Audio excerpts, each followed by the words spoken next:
There's a lot of comments in my video about how to make it so the batteries recharge straight away. Now, they say to press this button here once you've plugged it in. But the issue is if you're using a power bank, that actually charges a power bank, not the other way around. So if you disconnect the power bank and then plug it back in and then immediately press the button, you can see it's no longer charging the batteries. And it might actually think before there was a light, that one was actually flashing.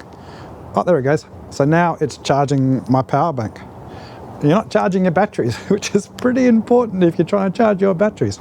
Anyway, that's that about the power bank, pressing that button. If you're in a wall charger, maybe pressing that button does make everything charge at the same time.